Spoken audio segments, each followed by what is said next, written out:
Всем доброй ночи, друзья мои. Хочу вначале вам напомнить, что те чистки, которые я даю вам, они очень сильные. И они очень во многом помогают вам справиться с определенными трудностями и проблемами. Например, могут помочь организму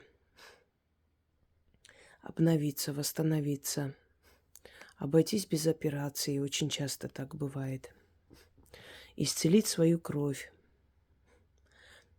избавиться от человеческой зависти, открыть закрытые дороги, убрать безденежье и так далее.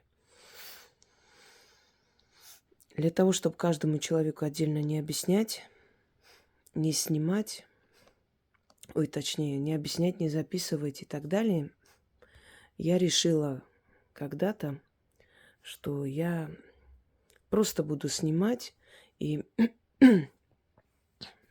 грамотно, ясно, четко рассказывать, что делать в той или иной ситуации, давать людям работы. И, естественно, за один раз я могу помочь огромному количеству людей. Потому что этот ролик увидят не только в этот момент много тысяч людей, но и после, когда этот ролик останется в интернете, опять же, много тысяч людей могут воспользоваться этой работой и помочь себе. Хочу вам сказать, что, в принципе, эти чистки, они убирают очень многое. И во многих ситуациях помогают. Есть некоторые исключения. Если это работа сильного мастера, чистки это снять не смогут. Они могут оттянуть определенное количество времени, отсрочить до того момента, пока вы не найдете более сильного человека, который снимет и избавит вас от этого. И если это проклятие рода, то опять же они могут отчасти смягчить ваше состояние, облегчить, но не более того. Это примерно так, как если бы у вас болел какой-нибудь орган, там голова, рука и так далее. И вам врач говорит, поскольку сейчас ночь, чтобы никуда не ехать, например, там знакомый, да, может посоветовать, или в интернете советует, выпейте там данное лекарство, оно вам поможет уснуть и как бы избавиться от боли до утра. А утром, конечно, обязательно сходите и узнайте, настолько ли сильная проблема. Вот чем разница между чисткой, которую проводит ведьма, и чисткой, которую она дает, если у вас серьезная проблема. То есть профессиональные работы и сильные проклятия чистки не снимут. То есть вы не снимете себя. Но можете спасти себя на некоторое время. Оттянуть это время, отсрочить, как я уже говорила, пока не найдете сильного мастера. Если же это уже застарелая вещь, оно уже себя изжило, то есть само себя сожрало, хотела сказать. Если вы уже практически одолели своей силой внутренней, своим духом, иногда люди могут пережить очень страшные вещи. И те сущности, которые были отправлены в его жизнь, в его судьбу, не смогли справиться. Не потому, что они слабые, а потому, что слабый мастер отправил. Но в любом случае остаточное явление это осталось, это нужно убрать окончательно, понимаете? Чтобы оно по новой не возобновилось, чтобы они вновь где-то там, оседая на вашей энергии, вновь не усилились и не начали сжирать вашу жизнь. То такие чистки могут вам помочь окончательно убрать. Это чистка, которую я могу, то есть я хочу вам подарить, это больше для обновления женского здоровья, женской сути. Так вот, в основе этой работы лежат знания русских ведьм из более древних губерний, такие как Ярославская губерния. Но это позже стало губерния, конечно, это было Ярославское княжество, Черниговское княжество. Вот в этих древних землях Руси в основном вот похожие работы встречаются. Поскольку я изучала источники и многие исторические источники, сопоставляла и магию, историю, и обряды, традиции. Вот подобные работы, связанные с привязком человека, еще называют мумиё человека, в основном проводились вот в этих старинных регионах России. Оттуда эта традиция пришла. Серебряная вода, ритуалы с зеркалом и так далее. Итак, обращение здесь к полуночнице. Считается, что полуночница – это дочери ночи. И если полуночница хочет отомстить, то она может наслать на всю семью бессонницу, переполохи. Это уже дочери полуночницы, переполохи, страхи. Когда человек в таком тревожном состоянии не может найти покой и отдохнуть. Но к полуночнице можно обратиться и попросить о помощи, и попросить убрать и забрать черноту. Почему к таким духам, таким силам обращаются? Для того, чтобы они убрали черноту. Потому что это их пропитание, это та энергия, которая питает их силу. Они усиливаются таким образом.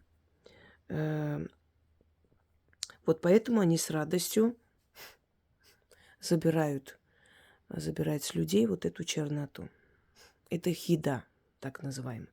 Во Вселенной каждый дух, каждая сила, она имеет определенную потребность в энергии. Все распределено правильно. А вот подобные сущности, подобные невидимые создания, которых мы называем духи, ну, по сути, если так подумать, что это разумы. Невидимые нам разумы, которые обитают в потустороннем пространстве.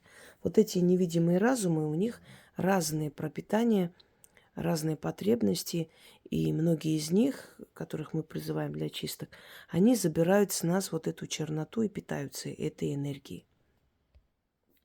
А иные силы возвращают тем, кто наслал, тем самым мучая их, и опять же питаясь их энергией, уже энергией мучения. Теперь свои ногти, волосы нельзя было никому отдавать, ни у кого оставлять. Не просто так происходит, когда человек идет в парикмахерскую. Знаете, есть легкая рука, есть тяжелая рука. Человек с тяжелой энергией встречается иногда.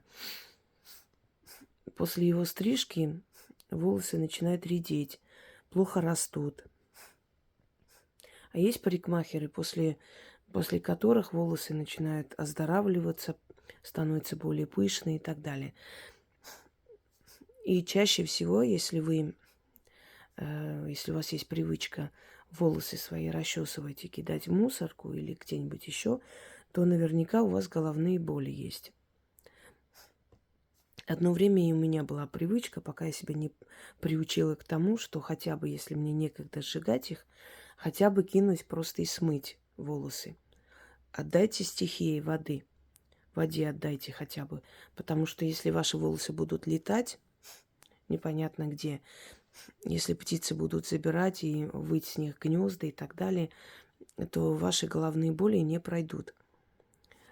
В волосах сохраняется, волос это как антенна, связь со Вселенной. Именно поэтому в древние времена волосы стричь было не принято. Нельзя было Ну, и бороды стричь, между прочим, хочу вам сказать.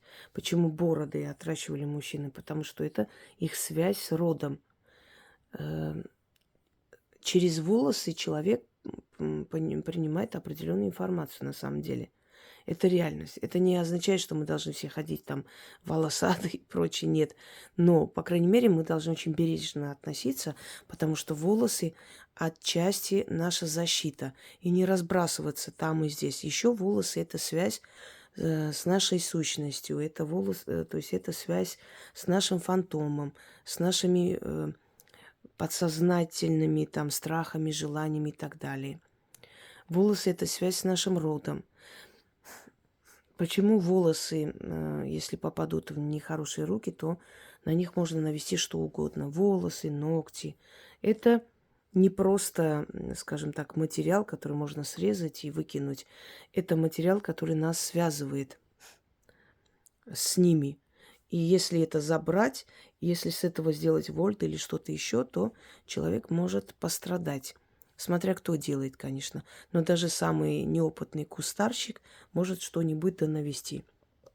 Теперь, многие ногти обрабатывают, значит, делают маникюр, и мало кто дома стрижет ногти. Обычно, значит, отращивают ногти, идут по новой, исправляют. Поэтому ногти собрать немножко будет труднее. Но в любом случае, в заговоре надо это говорить.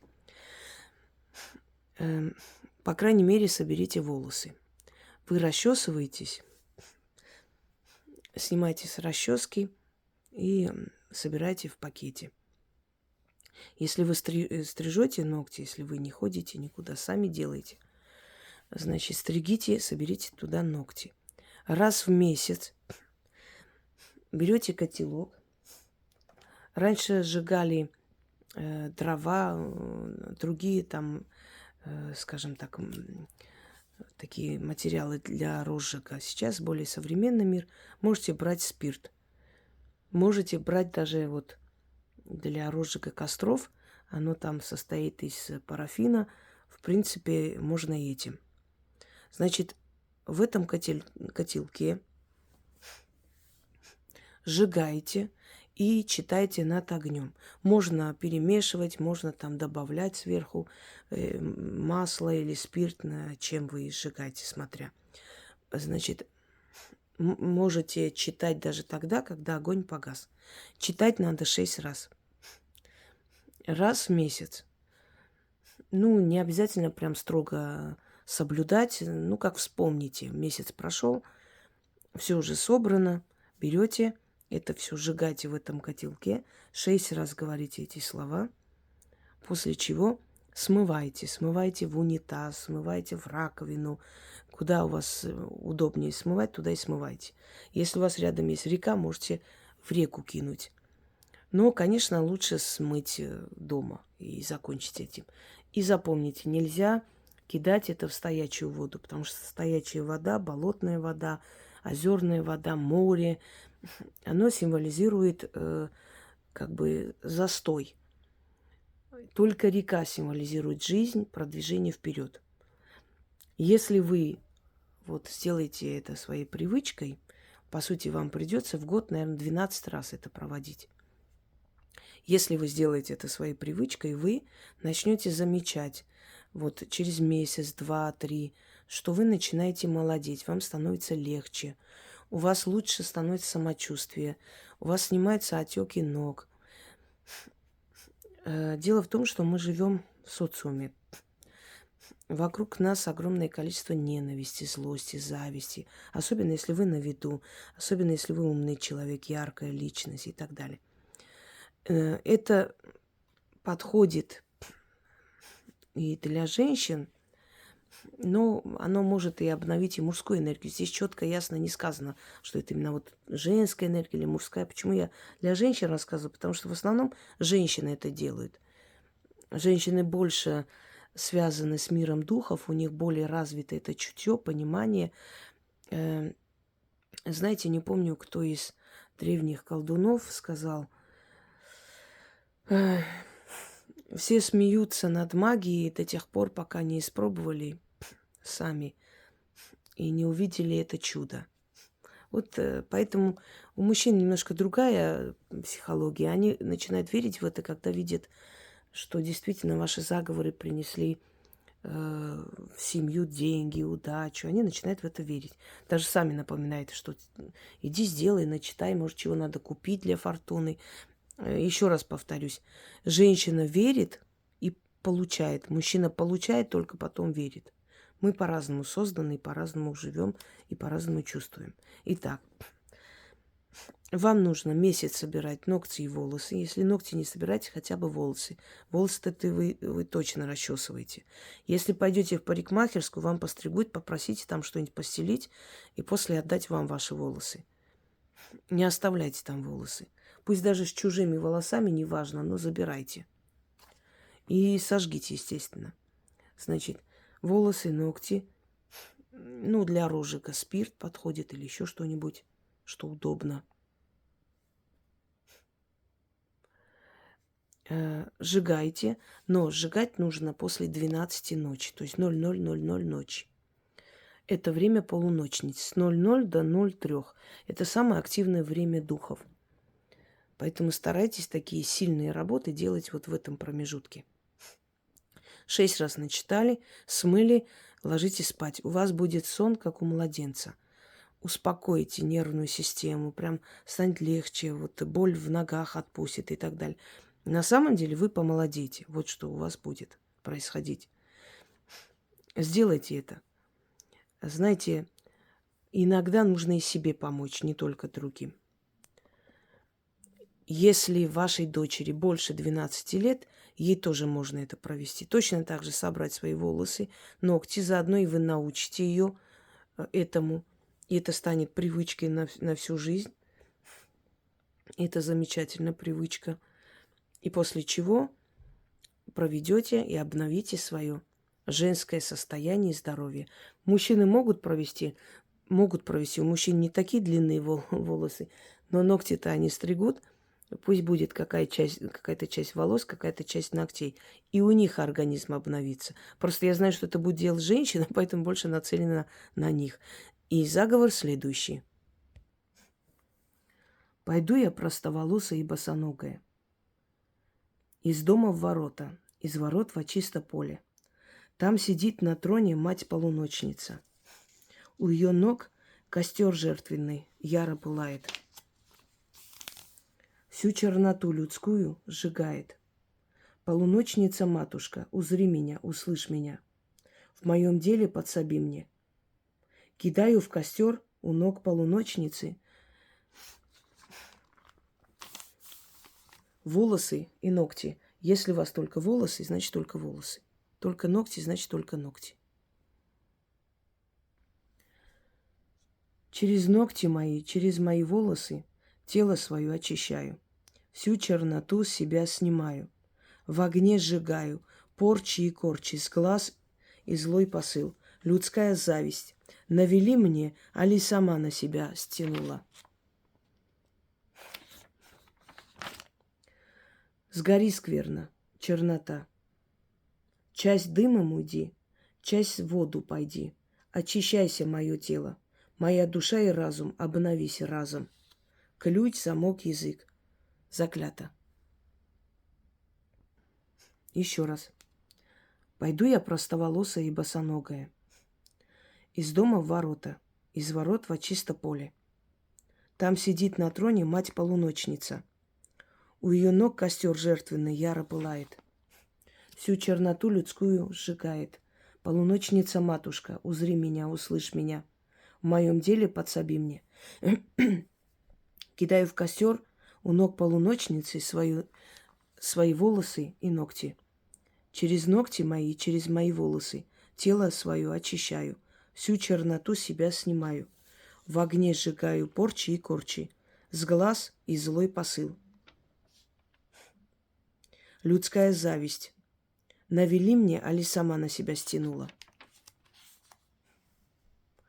Сгори скверно, чернота. Часть дымом уйди, часть в воду пойди. Очищайся, мое тело. Моя душа и разум, обновись разом. Ключ, замок, язык. Заклято. Еще раз прочитаю, вам нужно 6 раз напомню. Пойду я простоволосая и босоногая, из дома в ворота, из ворот во чисто поле. Там сидит на троне мать-полуночница. У ее ног костер жертвенный яро пылает, всю черноту людскую сжигает. Полуночница-матушка, узри меня, услышь меня. В моем деле подсоби мне. Кидаю в костер у ног полуночницы свои волосы и ногти. Через ногти мои и через мои волосы тело мое очищаю. Свою черноту себя снимаю. Всю черноту, извиняюсь, себя снимаю. В огне сжигаю. Порчи и корчи, с глаз и злой посыл. Людская зависть навели мне, али сама на себя стянула. Сгори, скверная чернота. Часть дымом уйди, часть в воду пойди. Очищайся, мое тело, моя душа и разум. Обновись разом. Ключ, замок, язык. Заклято. Здесь откуп не нужен, потому что вы отдаете откупом ту самую черную энергию, которая с вас снимается. Вы отдаете полуночным духам, той самой полуночнице. Но когда у вас обновится, вам станет легче, вам станет хорошо, вы сами откупайтесь, как посчитаете нужным. Вам подскажут. Люди, которые часто пользуются моими работами, рано или поздно начинают получать очень явные и очень открытые подсказки. Желаю вам всем удачи. Пусть эта работа тоже будет в вашей копилке и принесет вам много хорошего в жизни. Всем всего хорошего.